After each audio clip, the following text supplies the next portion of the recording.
intellect should be used to determine what is permanent and what is impermanent. What is permanent and what is impermanent. And then hold on to that. What is permanent? Okay, God alone is permanent. All other things, they change, appear and disappear like waves, The ocean is there, relatively speaking, permanent. The waves, they rise and fall. That is their life. We are like that, isn't it? Born, grow, decay and finish. Gone. So, impermanent. Now the problem is, although we intellectually understand that to be impermanent, actually we take them to be permanent and therefore we get attached to it. If we really see it as impermanent, we won't get attached to it. A nice example, I arrived by flight today and I was given a seat you will be sitting, I still remember what seat. I told my seat is this 21D. So I sat there, I said, yeah, that's my seat. So I called it my seat, but I was aware that it is my for say whatever less than 2 hours of the flying time. So I had no attachment for it. I didn't shed a tear.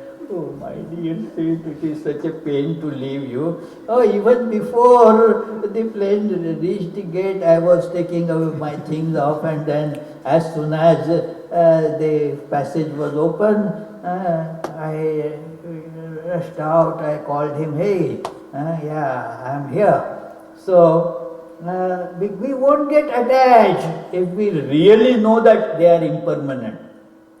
But we harbor, we hold on to the truth, that untruth, and thus don't see the impermanence, think that that is permanent, and thus get caught in that and thus fall in bondage and sufferings. That is how the life is. One of our Swamis used to say, when you have the marriage, then you get 3 rings. 3 rings. We know engagement ring, you get engagement ring, and then you get a wedding ring. What is the 3rd ring? Suffering. That is the 3rd ring that you get. You don't have to buy it, it comes as a free gift. So, it is. So that is that result, automatic result. So this process of discernment, what is nitya, that is permanent, and what is anitya. Sanskrit it gets called nitya, nitya vastu viveka. And then give up that which is impermanent and therefore unreal, a mere appearance. So, do not hanker after that. That is called dispassion. Discernment and dispassion. That is the practice. Again, it is a matter of practice, not just intellectual understanding. When we do this practice, the life will be full of knowledge. And then another yoga that Vivekananda speaks about, that is the yoga of meditation and concentration. He calls it Raja Yoga. A very important practice that one has to take up, the practice of meditation, holding on to this truth, making the mind gradually come under our control. So all this is a part of Raja Yoga. And it is again a process that is a bit tedious, but there is no shortcuts here, no shortcuts. He read that I was in Shillong in Meghalaya, so the roads are, it is on the hilltop, so all those hairpin bend like roads there. And so they had put some very nice signs to warn the drivers. That one of them was, it is better to be Mr. Late than late Mr. Another nice sign was, the shortcuts will cut you short. So it is that there are no shortcuts in meditation. Meditation itself is a very good shortcut.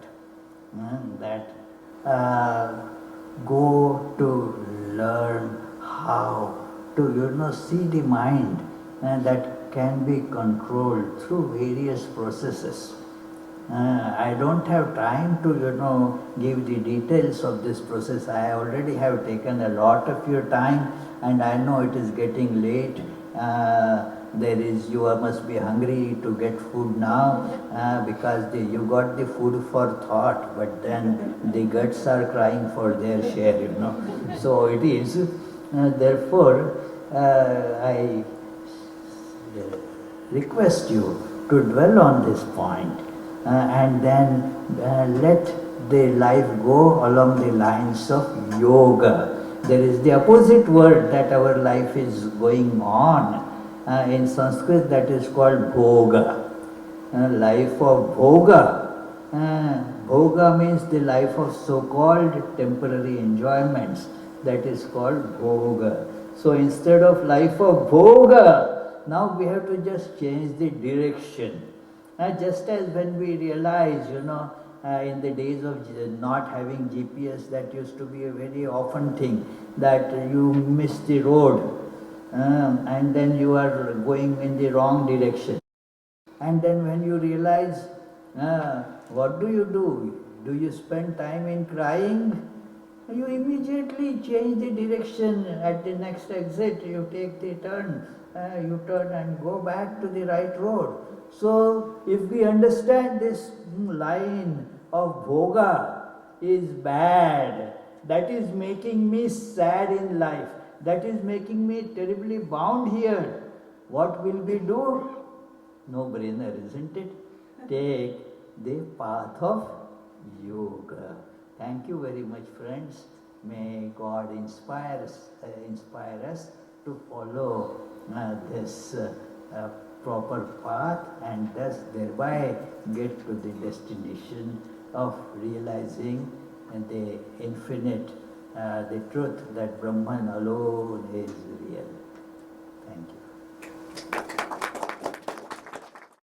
you. You have desire, then you have not attained perfection. The desire is an outcome of feeling imperfection. I lack something, so you are not perfect. So with this yoga practice, you become perfect. That is the goal of religion. Like Jesus also says in Bible, that be you perfect as your Father in heaven is perfect. Our goal is perfection. And so when we get to that goal, we also attain to that perfection. No desire will remain. That is how many Upanishads describe it. Nothing more remains to be attained. Kathopanishad, for example, says that yada sarve pramuchyante kama yesya hridishritaha athamartyo mrito bhavati atra brahma samashnute, that where all the desires get completely extinguished because you have become perfect. Atra Brahma Samashnute. Here that person is called Brahman now. That the drop has given up its dropness, has become now ocean. That's how it will happen. Always confused. The truth lies, I have to use that word behind, but behind does not mean it is here and that is behind there. The truth is beyond all changes. Do you see movie? There is so many things are, hundreds of people are seen, so many events are happening, and then You might have seen sometimes a fire in the movie. Do you take out your phone and dial 911? There is no, because you know that it is not real. It is all changing. What is real is the unchanging screen behind them. Do you see? So learn. This is yoga, to go beyond these appearances which change. They are not real. They are appearances. And then you will see the screen, which is beyond all appearances. That screen is in and through all pictures. Do you see? No picture is there that doesn't have the screen. That screen alone is real.